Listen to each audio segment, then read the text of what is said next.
Hello there, welcome back to part 2 of the Black Market panel discussion by Piranha Profits. So for those of you who have missed out part 1, I highly encourage you to first watch part 1 to really understand what the mentors are thinking about and the different investing and also trading styles. So in the previous episode, we have actually talked about extensively around the topics such as the US macro environment, valuations, are we in a bubble or not, and also the different surprises and lessons learned over the past 12 months or so. So today, as always, I have the 7-figure mentors, or 7 and 8-figure mentors, Adam, Alson and Bang, whom all have built their wealth in the financial markets with their trademark investing and also trading strategies. And of course, it's my job to make sure that they share as much as possible so that you can benefit at the end of the day. So I think the first topic of the day in part 2 is really to understand from Adam's point of view, where he shared in part 1 about why he remains bullish or he thinks that there is still room to run in this bull market. So he did float around a few factors such as the 6 trillion money market fund, the easing cycle, the global liquidity cycle, so on and so forth. So maybe Adam, just to start out the entire discussion, can you explain a little bit more about this idea of a global liquidity cycle and how do we profit from it as investors and traders? Okay, so the global liquidity tells you how much money is in the global economy. And it goes through a cycle that normally lasts about a 4 to 5 year cycle where liquidity increases, liquidity goes down. So what affects this are the world central banks. So when central banks, they lower interest rates or they buy bonds, that increases money supply. If they increase interest rates or they sell bonds, that reduces money supply. So this money supply goes into a cycle. And in fact, in 2023, the money supply was actually falling a lot. But starting late or early 2024, the money supply has actually now been accelerating. And if you look at this chart over here, which we're going to show the chart right now, you can see that we are now at the early stages of the global liquidity cycle, which is now going up. Because all the central banks, not all, but many, like the US central bank is lowering interest rates, creating more money supply, Japan, China bazooka stimulus, as well as the ECB, European Central Bank. So all that is creating this liquidity that should support higher market prices. Now, having said that, remember that ultimately what makes the stock market go higher? Number one, earnings, right? So ultimately it is company generating higher profits that drives the market higher. So earnings, number one. Number two, share buybacks, when companies buy back shares. Number three, dividends. And number four, money supply. So many people think that it's only the money supply that makes the stock market go up. No, there are four things, okay? So if you look at 2023, money supply was dropping, but stocks still went up. Why? Because profits went up, share buybacks, dividends, okay? So what I'm saying is that now with money supply on an upswing, that gives additional support to stocks, but it's not the main support, yeah? Why I remain bullish, that I think that this bull market is still having room to run, is not just because of that, but number two, remember that we are still at the early stage of the AI revolution, which I've talked about now for more than 1.5 years. And this AI revolution, we also call it the sixth wave, is very much like what happened in the 1920s. If you remember in the 1920s, before we were alive, there was this huge economic growth and boom that of course eventually it lasted until 1929, okay? But what caused the 1920s, we call it the roaring 20s, was the innovation of automobiles, that people all started buying automobiles and electrification. People started to learn how to use electricity and that increased productivity. So today the same thing is happening, except it's not the invention of electricity and automobiles, it is AI. It is robotics that is now creating tremendous productivity and earnings growth and profit margin growth for companies. I give you an example. If you look at Amazon. Now recently Amazon, they made a statement that said, we want all our workers to come back to the office 5 days a week. And I think something like 90% of the workers were very angry, say, oh, we don't want to come back, we're going to resign, we're going to quit our jobs. And if you ask me, I think Amazon is doing this on purpose. Because if Amazon fires the workers, they have to pay a lot of severance compensation, right? But if the workers quit, that's your problem. I don't have to pay you all the compensation. So to put it extreme, I think if a lot of people quit their jobs at Amazon, Amazon will be very, very happy. Because Amazon is now building a lot of humanoid robots, which already are deploying. And in the future, I think that more than 90% of all the Amazon workers will be robots. All replaced by robots, right?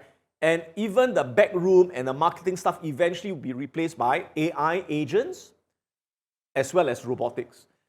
So what does that mean? So that will mean, can you imagine that their labor costs will fall significantly? Imagine now you have got workers that can work 7 days a week, 24 hours a day, without taking toilet breaks, without going for leave. So their costs will drop, their profit margins will go up, and their free cash flow will double, quadruple. And that's just Amazon. And it's going to be the same thing for a lot of companies out there. So this is the AI revolution. That again, we are just at the beginning. So this will drive growth in earnings and the stock market for the foreseeable future. Next, if you look at what we call seasonality, this is the second year of the bull market. Next year will be the third year, right? And so far, since the start of this bull market, which is October 2022, S&P is up about 60%. Now, if you compare all the past bull markets, the average bull market is about 5.5 years. And the average bull market has made a gain of 180%. So if this is a normal bull market, that means we are only halfway, right? We still got another 2.5 years left to go. But I don't think this is a normal bull market. This is not a normal cyclical bull market. We are in what we call a secular long-term bull market. And again, if you look at this chart over here, you can see that if you look back at the last 100 years, secular bull markets last for 16 to 20 years. 16 to 20 years, right? And right now we are in the 12th year of the secular bull market, which again means we are only halfway, right? Or maybe three-quarter way, depending on what you look at it, in this secular bull market. So that's why I remain bullish. But of course, having said that, remember that the price won't go up in a straight line. It won't go up every day, every week, every month, right? There will be drops along the way. There'll be retracements, there'll be corrections, mini crashes along the way. And it is during these mini crashes that I'll be buying more shares. That during these mini crashes, I'll be selling put options to collect premium from the options market.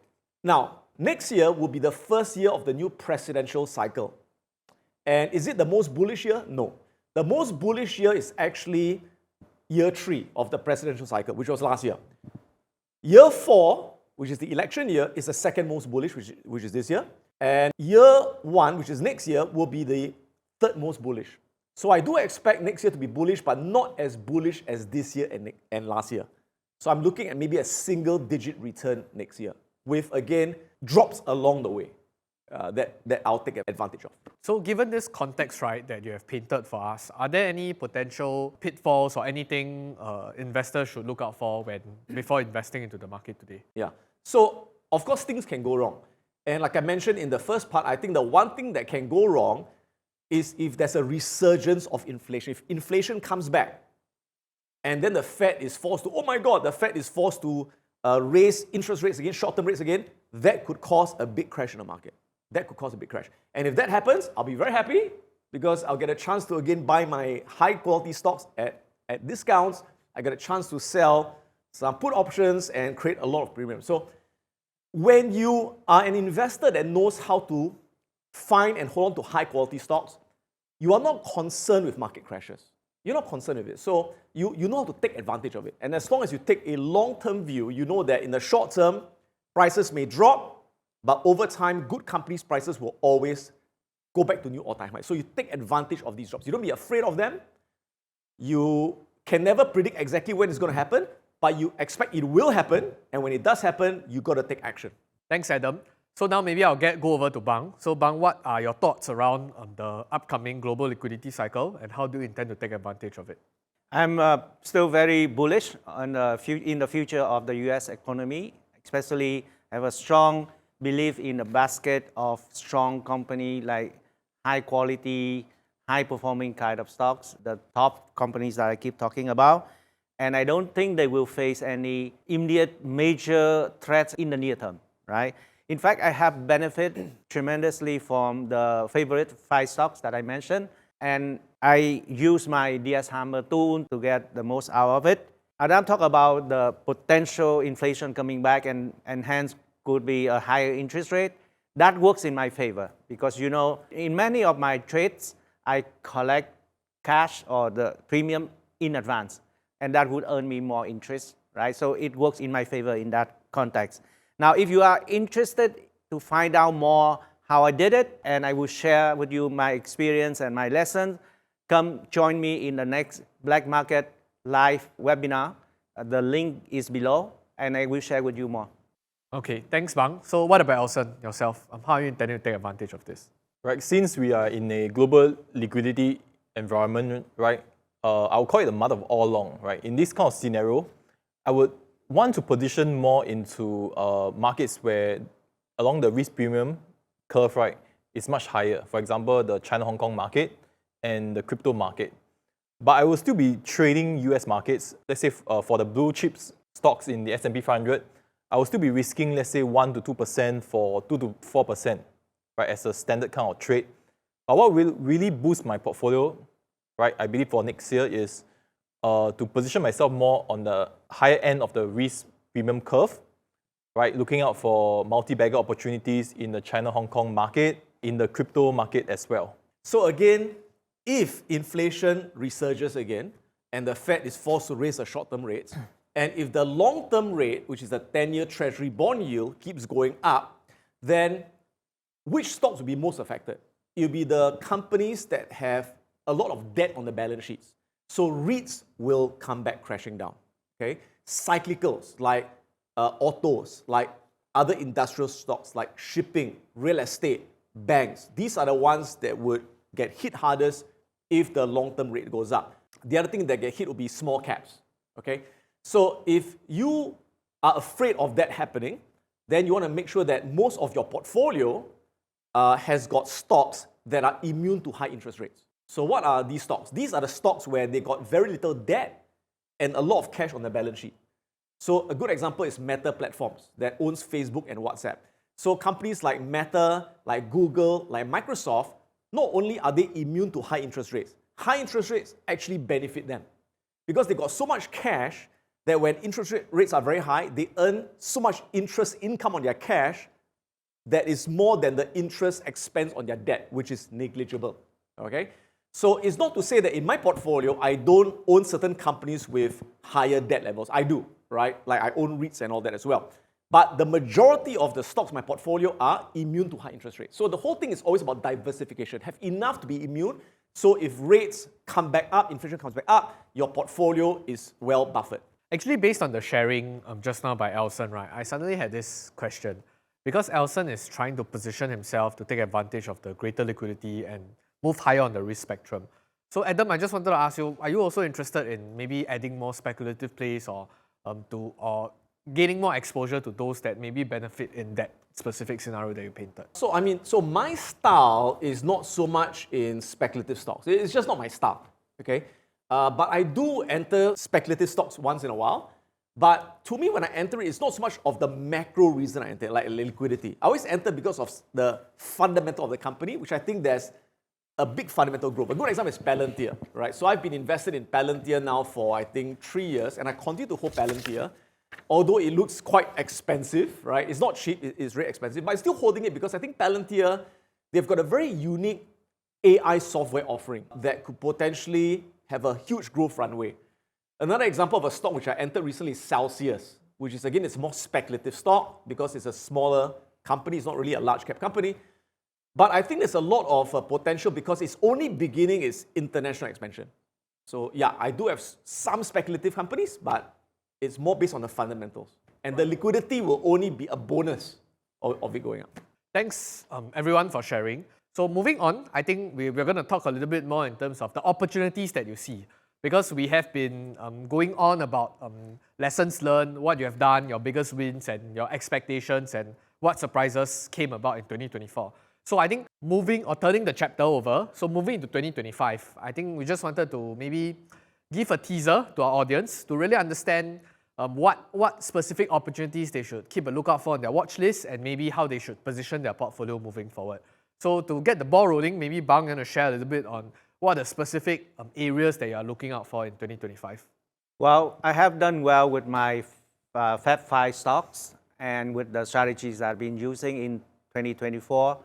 I don't think I will change my game plan anytime soon because it's working well for me. In fact, among the 5, I would focus on the 2 that are undervalued, which is Amazon and Google. And there's no point to venture into more speculation, and like Adam also said, no point to do speculative stocks. I prefer to trade the one that I know is more consistent. They cannot go bust, right? And that can help me sleep better also. For my view into 2025, I think it would be a moderately bullish year for me. I would expect the market to still growing, but maybe at the low double-digit growth, like a normal year.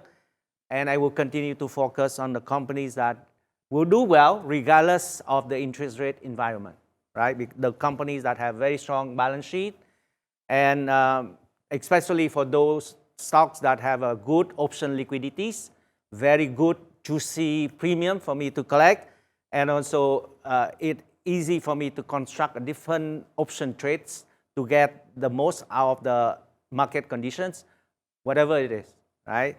So that would be a perfect setup for my option trading for my game plan. Okay, thanks, Bang. Elson, what about you? How are you taking advantage of the opportunity in 2025?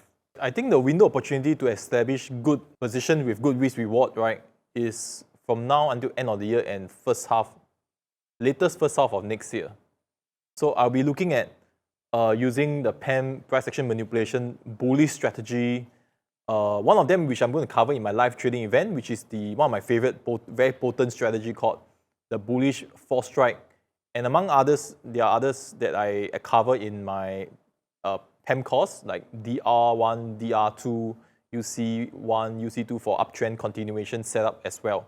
So this will allow me to look out for technical opportunities in the US market and multi-bagger opportunities in the China-Hong Kong market and also the crypto market.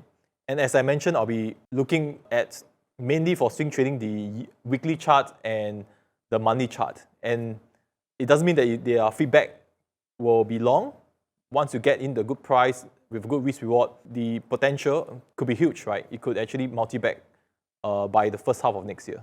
So in terms of if I can probe further, right, in terms of your base case expectations moving to 2025, I think for Bang it's quite straightforward because he focuses mainly on the US market, right?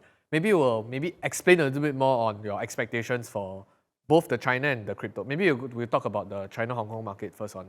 What do you see in maybe the upcoming quarters, if possible? When I look at the Hong Kong-China market, I'll probably reference the Hang Seng futures, HSI futures. So in the weekly chart of HSI futures, it's at the time of recording, it is now retracing from the 200 SMA, which is a key technical resistance, which is normal because I'm expecting a lot of sellers there, right? People who FOMO in as well would be caught by the big boys, right? So right now it's doing a form of squeeze, but I do see that in the next few months until the first quarter next year, we should start to see a bullish Pham structure forming, right? For me to take advantage of the next secondary rally in the China-Hong Kong market.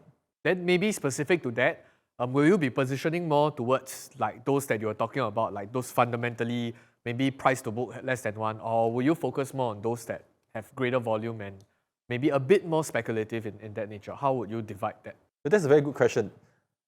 Even though I'm bullish on that certain markets, right, I also don't want to be 100% into just that specific market with all the penny stocks, right? I also want to, within the markets, diversify between 50% blue chips companies like JD.com, right? I've been holding JD and currently I'm still up 50%, expecting to at least multi-bag and move up much higher after the retracement. I'll be looking out for setups in other blue chip companies like even Tencent, even Alibaba, right? Which most people probably got a love-hate relationship in the last few years, right? But if there's a setup, I will still consider it and also take on opportunistic position in the small caps. This is the same for how I manage a crypto portfolio as well, right? I also don't just go all into meme coins, right? A lot of people talk about meme coins or small cap altcoins. in my view, they are very risky. So even though I'm more of a, I would say, an aggressive trader, I would not want to go all into that sector of the market. I will still diversify between more big caps and half big caps and half small caps. So from what I hear, you will also, as in from a trading perspective, you also take a diversified approach in approaching some of this, I guess, up to coming rallies, in a way. Yes, in a sense, you are actually diversifying your risk as well within the markets. Okay. And it's much safer. Right. Actually, I wanted to pick up on one point. I think you did share in your PTP community. Maybe you want to share a little bit more later. But I think in the PTP community, you do show your trades and you share your setups, right? And I remember quite closely, I was prompted this message where you said that I think near the peak of this recent China rally, you actually took some profits off the table. And then when they started coming back down, right, then you started building back up your position again. Maybe you want to share a little bit more on how you did it, like prematurely and I guess in a way forecasted that there was this huge pullback, and also why are you building in your position, or to what extent are you building back your position? In my PTP community, where I share my trade setups with my students, right, and also my thought process on entering the trades. So recently, due to the China-Hong Kong market rally, I actually took a significant profits off the table, right, when the Hang Seng futures hit the 200 SMA, and there's a resistance level there. And shortly after that, as it pulls back, I start to build back up my position. Not yet fully built up. I'm still looking out for more signs. Actually, a lot of students ask me, why do I buy back in even though there's no setup? Right? Even though there's no setup, but this is what we call, beyond strategy, this is what we call trade management. Because the setup was taken before the rally, and now I'm just managing the risk, the size accordingly. So you don't need really a specific PAM structure. You can just rely on certain technical patterns like testing the 20 or 50 SMA, retrace to the 50% retracement level to build back up your risk exposure. Thanks, Alson, for sharing. So we talked about US, you talked about Hong Kong, China. So is there a base case expectations for the crypto market moving into 2025?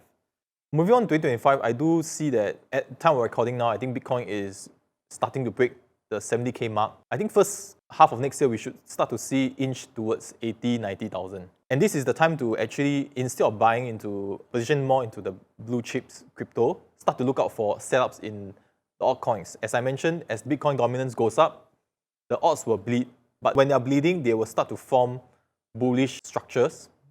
And based on the price action manipulation strategy, my students are taught how to buy in when it's the least obvious, when the risk reward is the best. I can tell you that throughout my many years of trading, right, I never want to see a product that I want to buy or a set that I want to buy move up in a straight line or when everyone knows that it's moving up.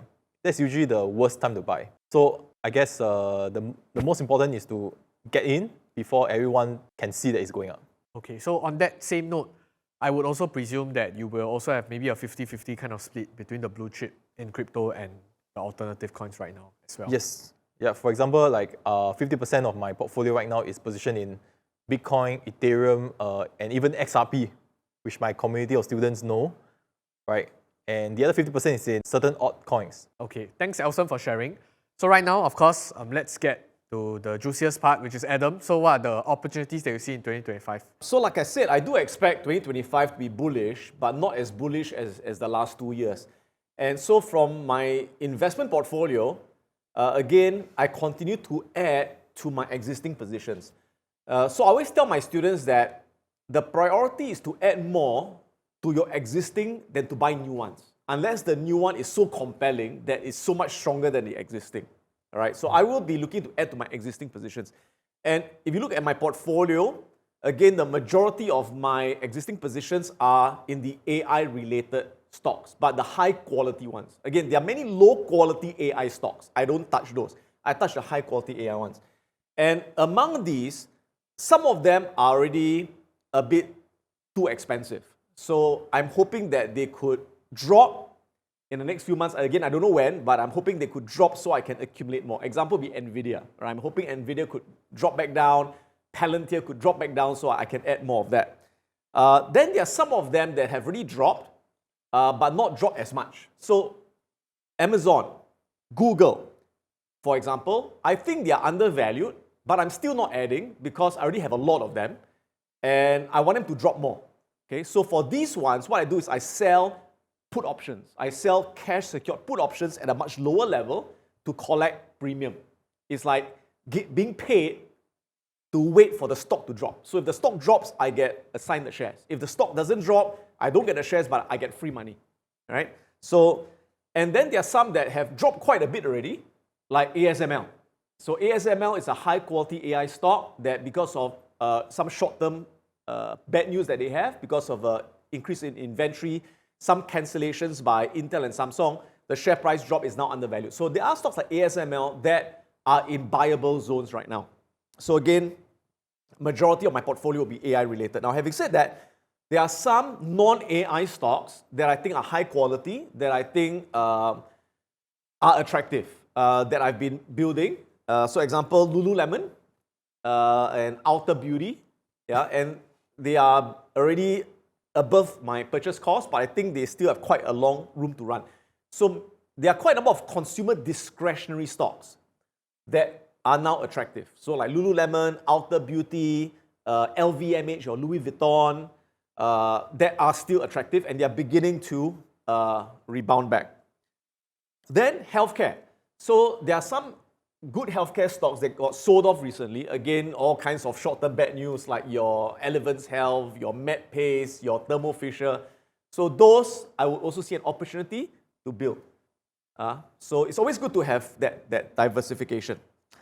I'm still holding some China. Okay, so after the China market rallied, my China position grew to about, I think, 4%, 4 point something percent. And I also sold about half of it at the top, right? Because that's something I learned from Alson. When I saw the flush up bar, the price going 90 degrees, I got out half. So I'm still holding the other half, which I do expect a secondary rally to eventually get out everything once it gets to the fair value, right? Will I add more China before the next rally? Actually, yes, but not for investing, but for trading. So for my trading portfolio, I'm looking to add some China, but with a stop loss in place to ride the next part of the rally. And if it gets stopped out, then so be it, right? So that's more of a risking one to make 2, 3, 4 in the next rally.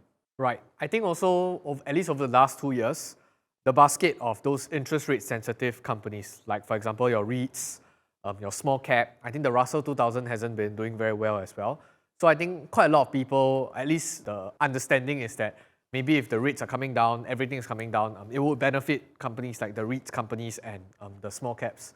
So for yourself, are you getting more exposure there as well? Or maybe just to get your comments around this basket of... Yeah, so I mean, it's very hard to read whether the long-term rate will keep going up from here or will it top and come back down. Again, it's very hard. So even among the so-called the experts, they are very divided. So it's very hard to read.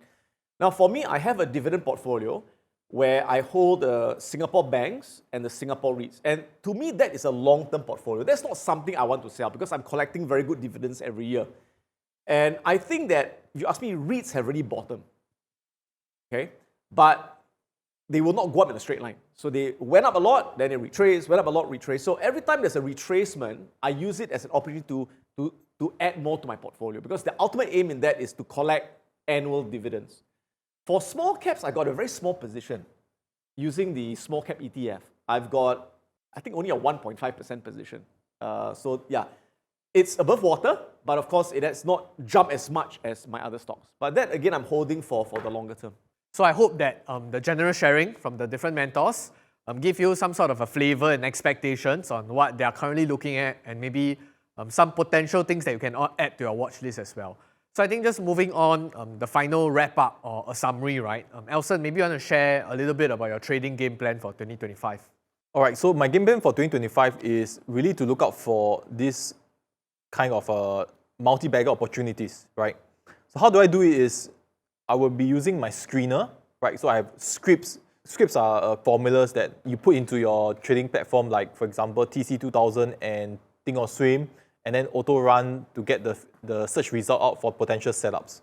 So I'll be doing this consistently for the China-Hong Kong market and also the US markets. But for crypto, I'll be manually screening, right? Because the scripts cannot work in the crypto market, you have to manually screen. So that's what I'm going to be consistently doing from now until first quarter next year, right? To capture all the best opportunity for myself and my community. And as Adam mentioned just now, a lot of the fundamentally good stocks that he's watching, I will also be looking out for Pham bullish structure.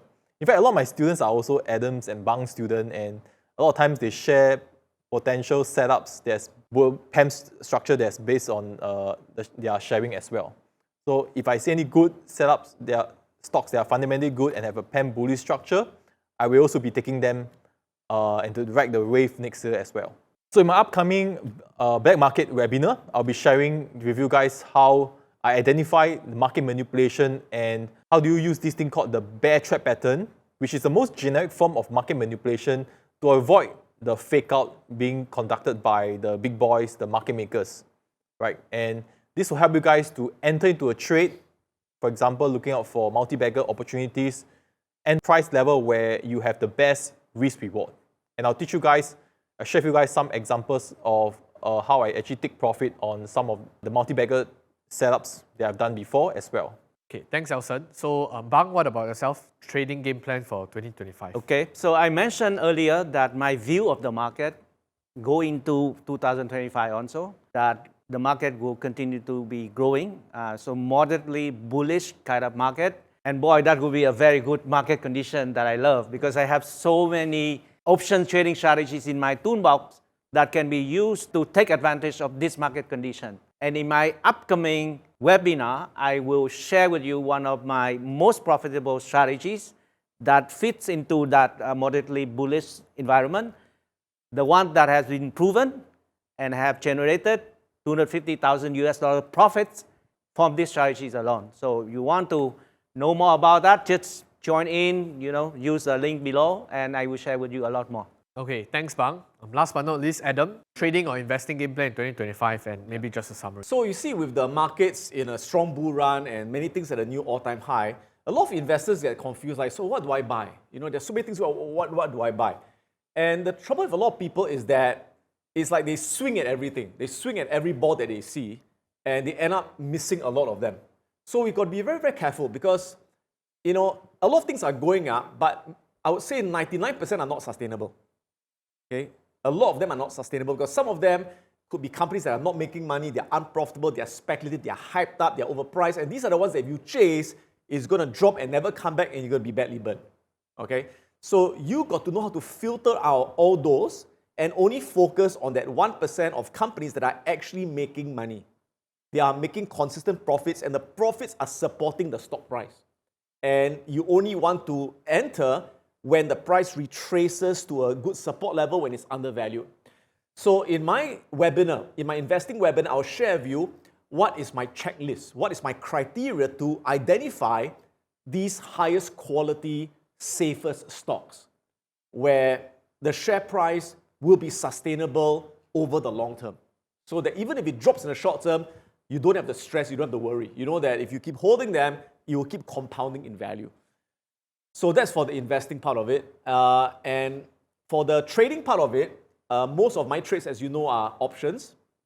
And similar to Bang, I focus on options selling strategies, selling cash secured puts, as well as selling bull put spreads. And the best thing about the way that I trade options, like the way Bang does, is that we don't need the market to go up.